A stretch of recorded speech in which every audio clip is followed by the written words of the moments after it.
15 अप्रैल को प्रयागराज का Colvin hospital गोलियों की तड़तड़ाहट से गूंज उठा था। उस वक्त माफिया अतीक अहमद और उसके भाई अशरफ की सरेआम विदेशी पिस्टल से गोलियां बरसाकर हत्या कर दी गई थी।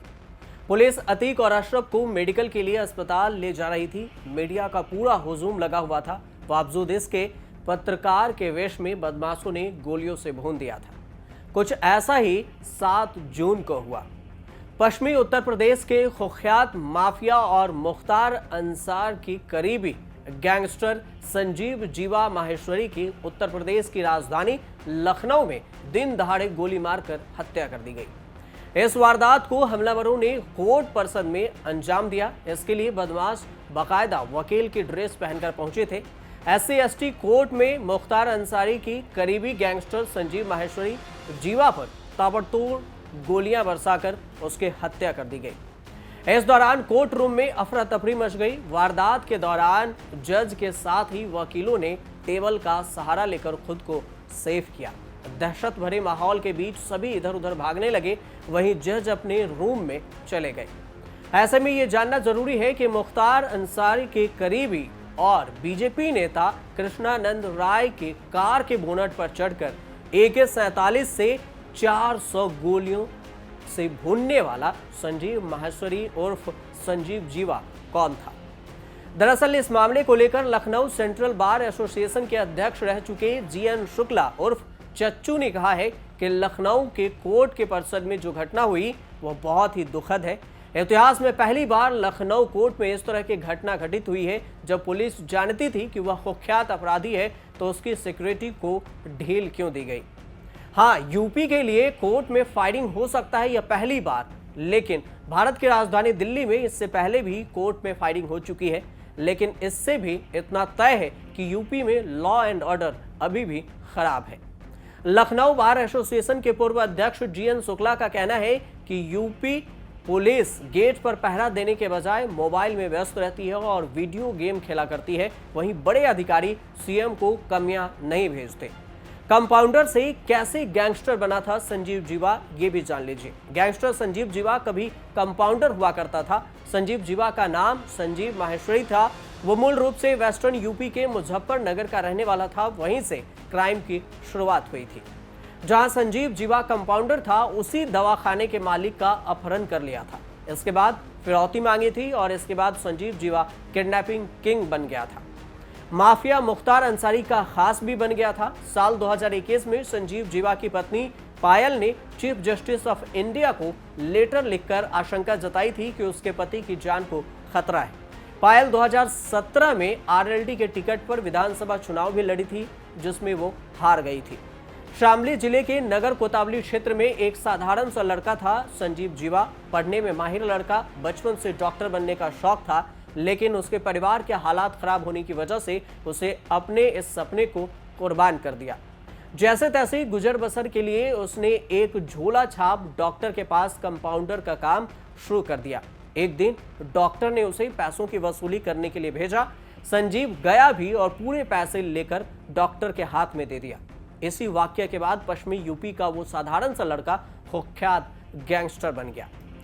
उस पर मायावती की जान बचाने वाले नेता की हत्या समेत 26 से ज्यादा मामले दर्ज थे। 7 जून को संजीव की दिन दहाड़े हत्या कर दी गई। दरअसल एक अपराध के मामले में उसे लखनऊ सिविल कोर्ट लाया गया था, जहां वकीलों की तरह काला कोट पहने एक शख्स ने उसकी हत्या कर दी, जिसका नाम विजय जाधव है।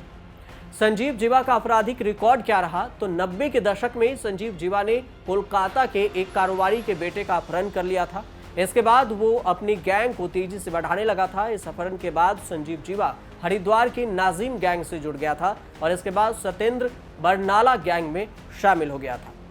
संजीव जीवा का नाम उस समय सबसे ज्यादा यूपी में चर्चा में आया था, जब उसने एक इशारे पर बीजेपी के बड़े नेता ब्रह्मदत्त द्विवेदी की हत्या कर दी थी। इस घटना के बाद संजीव जीवा की गिरफ्तारी हुई। इससे उम्र कैद की सजा सुनाई गई।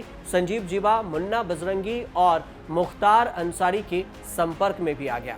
मुजफ्फरनगर का होने और आधुनिक हथियारों का शौकीन संजीव जीवा ने हथियारों की सप्लाई भी शुरू कर दी थी। इसी की बदौलत उसका संपर्क मुख्तार अंसारी से हुआ। मुख्तार अंसारी को ऐसे हथियारों का शौक था, फिर दोनों में दोस्ती हो गई थी। 90 के दशक में ही पूर्वी उत्तर प्रदेश से लेकर पश्चिमी यूपी तक मुख्तार अंसारी, ब्रजेश सिंह, मुन्ना बजरंगी, बदन सिंह बादो और भोला जाट जैसे माफियाओं का दबदबा था। उस वक्त संजीव जीवा अपने छोटे से गैंग को ऑपरेट कर लोगों का ध्यान अपनी ओर खींचना चाह रहा था।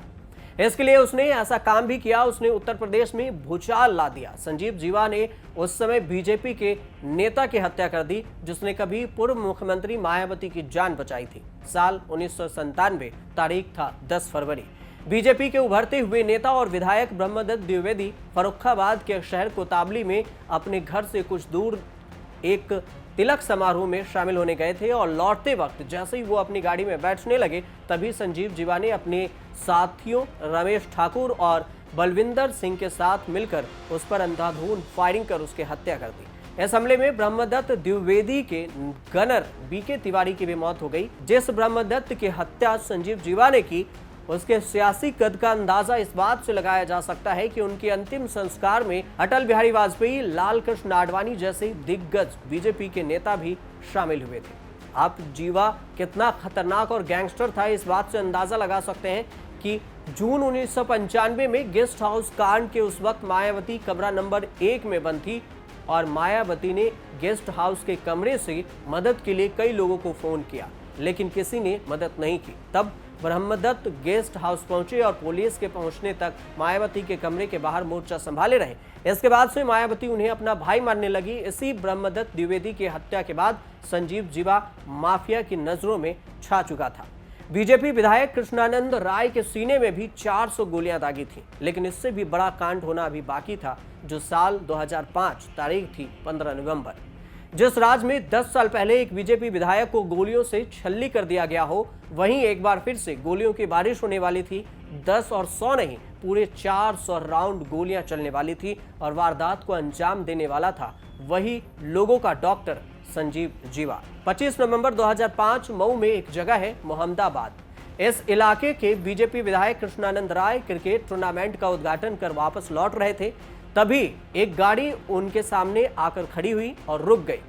गाड़ी से 8 लोग नीचे उतरे और AK-47 से गोलियों से बौछार कर दिए। कृष्णानंद राय के शरीर का एक भी अंग नहीं बचा जहां गोलियां न लगी हो। कहा जाता है कि कृष्णानंद राय को मारने के लिए 400 राउंड गोलियां चलाई गई थी।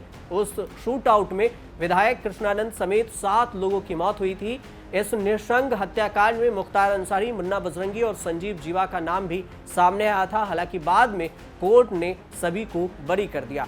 बीजेपी विधायक कृष्णानंद राय की हत्या के बाद संजीव जीवा को गिरफ्तार कर लिया गया। यूपी पुलिस और आम लोगों को लगा कि अब यूपी की गोलियों से तरतराहट खत्म हो गई, लेकिन संजीव जीवा ने जेल को अपनी ऐशागह बना लिया। बाराबंकी जेल में जीवा बाकायदा दरबार लगाता था। जेल से ही संजीव जीवा लोगों से सुपारी लेता था, अपने शूटर से उसके हत्या करवाता था। साल 2013 में संजीव जीवा बाराबंकी की जेल में बंद था। हालांकि कुछ ही वजहों से संजीव बैरक में कम, जेल और अस्पताल में ज्यादा रहता था। 6 मार्च 2017 को रोज की तरह शाम में निर्मला छावनी हरिद्वार के रहने वाले कंबल व्यापारी अमित दीक्षित के घर से दुकान जा रहे थे, तभी उसकी हत्या कर दी जाती है। साल 2022 में भौरा कला के गांव हरोली माजरा निवासी अनिल उर्फ पिंटू को पकड़ा गया था। उसके पास से AK-47 बरामद हुई थी। यह हथियार बेचने के पीछे भी जीवा का ही नाम सामने आया। मुन्ना बजरंगी की बागपत में हत्या होने के बाद दूसरों में अपनी दहशत से डराने वाला संजीव जीवा खुद भी डरने लगा था। कोर्ट में उसकी पत्नी ने जीवा की सुरक्षा के लिए गुहार लगाई थी। आखिरकार संजीव की पत्नी का यह डर सच भी साबित हुआ और 7 जून को कोर्ट में सुनवाई के लिए संजीव जीवा पहुंचा था, तभी उसे दिन दहाड़े गोली मारकर हत्या कर दी गई। अब कोर्ट में जब संजीव जीवा की हत्या हुई है तो संजीव जीवा की पुलिस अभिरक्षा में हत्या के मामले में सब इंस्पेक्टर की तहरीर पे FIR दर्ज की गई है। सब इंस्पेक्टर उदय प्रताप सिंह की तरफ से आरोपी विजय यादव के खिलाफ केस दर्ज कराया गया है। लखनऊ के वजीरगंज थाने में हत्या का प्रयास, 7 CLA, लोक सेवा को चोट पहुंचाना समेत IPC के धाराओं में केस दर्ज हुआ है। संजीव जीवा हत्याकांड मामले में देर रात SIT टीम भी वहां पहुंची, जिसमें ADG प्रवीण कुमार सहित अन्य अफसर भी शामिल थे। टीम ने तकरीबन 1 घंटे तक घटनास्थल का मुआयना किया और कई पहलुओं पर रिपोर्ट भी बनाई। अब देखते रहिए न्यूज़ तक।